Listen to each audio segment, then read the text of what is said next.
Lógicas de proyecto, analógicas y tipológicas. Primera parte.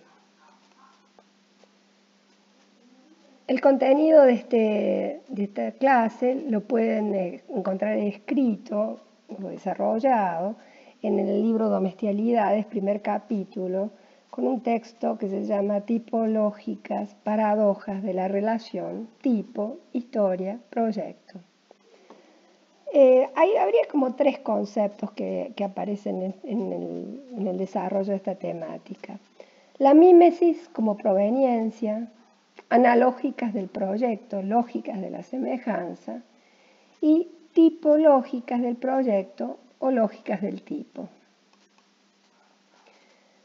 Comencemos con la mímesis como proveniencia. Recordemos un poco en clases anteriores, cuando desarrollé este concepto de mímesis, proveniente de una concepción metafísica, platónica, neoplatónica, que presupone un ideal perfecto, verdadero, en ese mundo supraterrenal, que operaría como un modelo a imitar. Por eso la mímesis, recuerdo, significa imitación. Veamos qué vigencia, si tiene algún tipo de relevancia o vigencia ese pensamiento de la mímesis, por ejemplo, en obras como esta, el movimiento moderno, la Ville Savoye. La mímesis sintetizando implicaría una serie de remisiones, es decir, remite a aproximaciones y desvíos, es decir, más próxima a o más lejana de un ideal que se pretende verdadero. Ese ideal sería esa idea platónica. Esta obra, como la Ville Savoye de Le Corbusier, podríamos pensarla, de hecho es una obra paradigmática del movimiento moderno, que generó escuelas, imitaciones. Ahora, según Peter Eisenman, un arquitecto contemporáneo, el movimiento moderno, si bien se presupuso a sí mismo como de ruptura en relación al pasado y a todo tipo de imitación respecto al pasado, haciendo tabula rasa, nos dice Eisenman que no rompió totalmente con la mímesis. Lo que pasa es que la imitación cambió de lugar. Lo que se está tratando de mirar, o lo que miraron, eran los artefactos técnicos del mundo de la comunicación de su tiempo, los transatlánticos, los aviones, todo lo que implicaba progreso técnico de la época. Entonces, las casas se asemejaban a barcos, por ejemplo. Pareciera que navegaban, podrían navegar metafóricamente porque podrían insertarse como pertenecientes a ese estilo internacional, podrían insertarse en distintos lugares.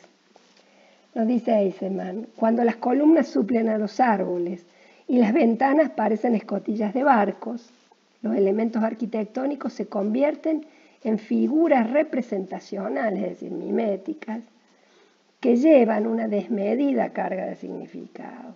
Es decir, que no son solamente puntos, líneas y planos, volúmenes flotando en el espacio, sino que en realidad generan algún tipo de asociación significativa, en este caso con elementos técnicos. Analogía, mímesis, o la mímesis como analogía. Analogía dijimos que era semejanza. ¿Semejanza con qué? Habría como tres niveles de semejanza. Uno, el que ya expliqué, las reminiscencias neoplatónicas, y también la podríamos agregar con tipos ideales, como son, por ejemplo, los sólidos platónicos. Es decir, esta idea de que estos sólidos, que ya los definió Platón como ideales por su perfección, por su simetría, implicarían un plus de sentido, un plus de valor, si son utilizados en el mundo de la arquitectura.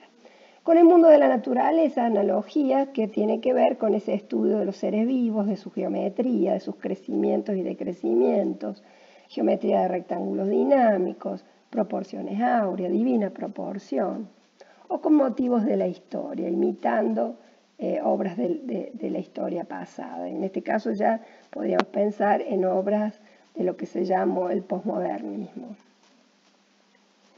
Analógicas del proyecto, lógicas de las semejanzas. Insistamos un poquito más. ¿Qué significa analogía? La analogía implica una tarea de relacionar y de asociar. Analogía con algo, siempre remite a. Por eso nos posibilita un trabajo de similitudes y de diferencias, de observarlo todo en relación, de distinguir las relaciones pertinentes y las que no lo son, tratando de observar los efectos recíprocos que las cosas tienen entre sí. Ejemplo, esta obra contemporánea, El Nido, así se lo llamó a este estadio en China, que fue construido para las Olimpiadas, del estudio Herzog y de Merón. Bueno, es un estadio, pero simula ser un nido. Y simula ser un nido porque la noción de nido despliega una serie de significados que podrían ser vinculados con ideas de lo que a ustedes se les ocurra, ¿no? El nido como génesis, como creación, como cobijo, como génesis de la vida. Otra noción que es pertinente con este enfoque es la noción de metáfora. Etimológicamente la metáfora significa transporte. ¿Qué es lo que transporta? En realidad se transporta el significado de un término al otro, es decir, que habría en la metáfora como dos términos, uno de los cuales le transporta su significado al otro. Aquello que se liga por acciones de reenvío, está en permanente reenvío de significados. ¿Cómo lo explica Borges? Una vinculación tramada entre dos cosas distintas, a una de las cuales la trasiega en la otra. Una identificación voluntaria de dos conceptos distintos.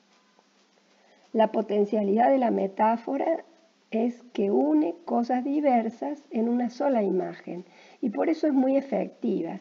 Si yo digo, por ejemplo, luna de plata, no significa que la luna efectivamente sea de plata, por eso no se prestan a la literalidad, porque literalmente sería mentira que la luna es de plata. Pero decir que la luna de plata implica que las características de la luna son, o al revés, la de la plata son transferidas a la de la luna, su brillo, su luminosidad y viceversa. Por eso un espacio de metáfora es un lugar donde la gente puede juntar elementos dispares. Ejemplos: viento de estrellas, camino de agua. Ejemplos de metáforas, ¿no? El peine del viento, una obra de un escultor vasco que se llama Eduardo Chillida, una obra muy singular. Yo les muestro solamente acá una de las esculturas que integran la obra. Estos son sus dibujos. El peine del viento, en un lugar en San Sebastián, en un lugar en el que castiga el mar, digamos, en el fin de en un sector de península, castiga con mucha fuerza las olas y el viento. Y bueno, y Chillida no solo instaló estas esculturas que operarían como ese peine del viento metafóricamente porque lo que hacen es intentar suavizar la fuerza del viento, lo domestican de alguna manera, lo suavizan, lo peinan. En ese lugar también se hizo, acá no se ve en la foto, pero se hizo como una especie de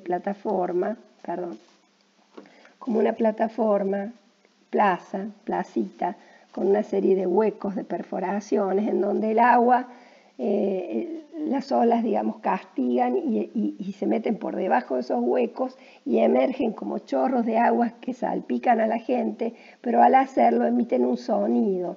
Es una obra casi musical. Búsquenla en Google, es muy interesante esta obra. Y es una metáfora, ¿no? Un trabajo metafórico muy interesante para ver arquitectura y escultura. Podríamos hablar entonces de que estaríamos pensando en una especie de una vertiente analógica metafórica en el mundo de la arquitectura. Se trataría de una arquitectura de ideas, de imágenes y de representaciones. que se anticiparían a la concreción formal. Es decir, que hay una idea, esta famosa idea generadora, idea de proyecto, aparece en las instancias primigenias del proyecto y orientan ese proyecto desde esta concepción. Sería también una arquitectura de significados, de imágenes, de memorias arquitectónicas, una arquitectura de tipos, de modelos y de arquetipos. Algunos de sus exponentes, Aldo Rossi, Clorindo Testa, Miguel Ángel Roca. Algunos rasgos de esta mirada analógica metafórica, por una parte sería la figuración. Podríamos hablar de una arquitectura figurativa asociada. Estaría bueno que ustedes se pregunten qué sería una arquitectura figurativa. Trataré de explicarlo. En el campo del arte, el referente de esto podría ser el surrealismo. Y de hecho el propio Miguel Ángel Roca, siempre cuando nos daba sus clases, porque Miguel fue profesor nuestro en la Facultad de Arquitectura de Córdoba, él mostraba imágenes de Magritte y eran una especie de referente de su obra. El trabajo con formas puras y la idea de composición. Otra de las preguntas sería, ¿cuándo hay composición? ¿Qué significa composición y composición en arquitectura? Veamos el caso de los CPC. Podríamos hablar de composición porque hay composición cuando hay varios elementos reconocibles y distintos entre sí que se relacionan con algún tipo de orden o de estructura para armar una totalidad. La composición tiene varios componentes, puede tener equilibrios, puede tener jerarquías y de hecho hay como en el caso de los CPC un elenco de componentes que se vinculan de diversas maneras, adaptándose a los sitios en los que se ubican o localizan.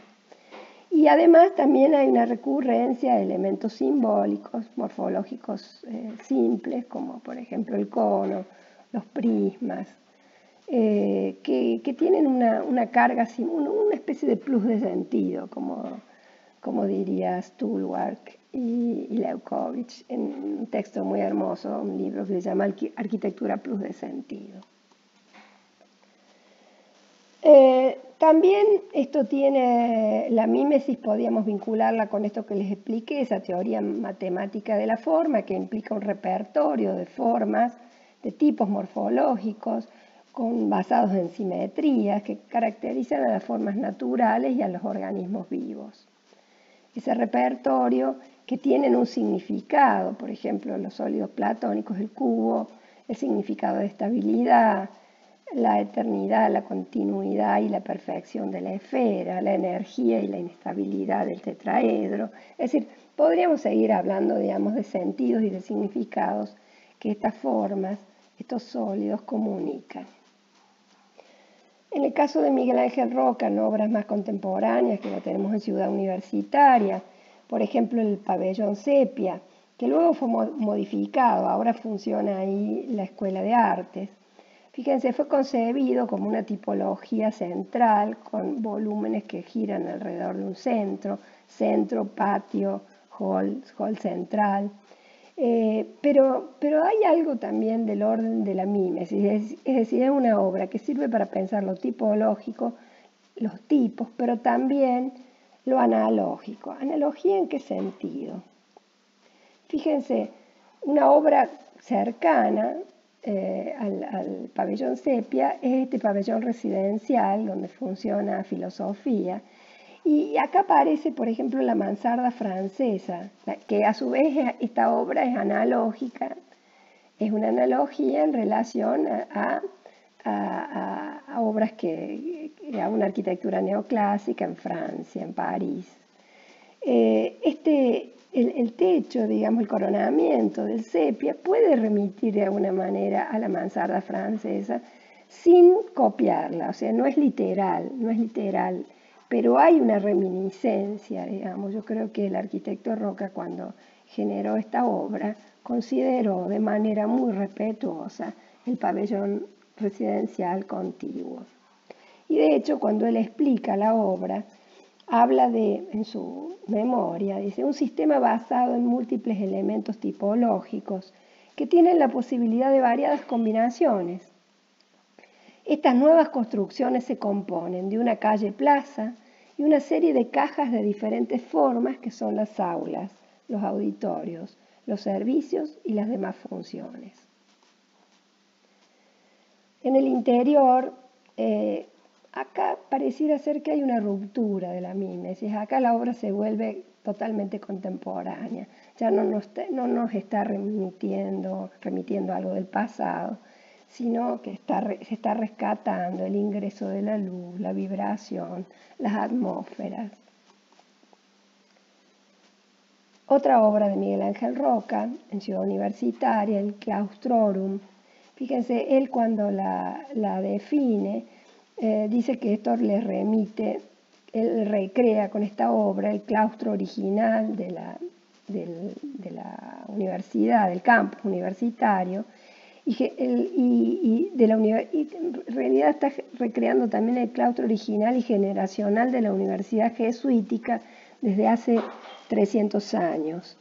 Esto es una especie de claustro, si bien tiene una forma circular y trapezoidal, y este claustro, metafóricamente, este claustro de ingreso, semiclaustro, él lo nombra como una especie de bosque, un bosque de mariposas, ¿no? Como si estos elementos de la pérgola fuesen árboles en el que se posicionaran las mariposas. Otra obra en Córdoba analógica que nos remite de manera muy casi literal, ¿no? En nuestra memoria a este Guggenheim de Nueva York, diseñado por Frank Lloyd Wright. Una obra muy interesante, una joya de la arquitectura moderna, que tiene un grado de analogía en Córdoba, en este Museo de Ciencias Naturales, de manera mucho más simple, pero con un criterio semejante.